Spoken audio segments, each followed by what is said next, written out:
এখানে একটা building plan আছে, দেখতেই পাচ্ছ 3টে বেডরুম এবং একটি ড্রয়িং কাম ডাইনিং রুম আছে এবং কিচেন আছে, ব্যালকনি আছে।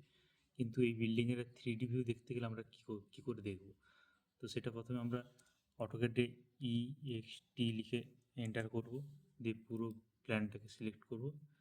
যে প্ল্যানের ওপর আমরা 3D ভিউ দেখতে চাই, দিয়ে এন্টার, দিয়ে এখানে দেখো ডিরেকশন লেখা আছে, ডি লিখে এন্টার।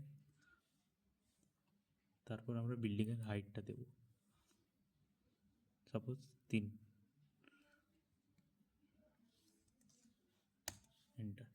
এবার আমরা চলে যাব মেন জিনিস, যেখানে দেখো ভিউ লেখা আছে। ভিউতে গেলাম, ভিউতে যাওয়ার পর দেখতেই পাচ্ছ এখানে আমরা করে দেবো SW আইসোমেট্রিক, করলাম, হয়ে গেল এরকম। তারপর আবার ভিউতে যাব, ভিজুয়াল স্ট্রাইক, তারপর রিয়েলিস্টিক, এটাতে ক্লিক করলাম, করার পর দেখো যে বিল্ডিংটা আমরা করেছিলাম, যে বিল্ডিংয়ের প্ল্যানটা, সেটা 3D ভিউটা দেখাচ্ছে।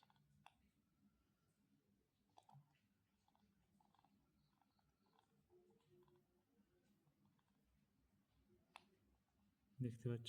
এবার এটার উপর চেপে যেদিকে ঘোরাতে চাও সেইভাবেই হবে। করলে টিপে যে হবে, যেটা দেখতে চাও, যে হওয়ার পর কীরকম লাগবে বাড়িটা ইজিলি এভাবে দেখতে হবে।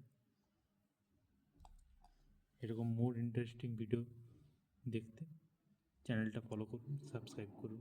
ধন্যবাদ।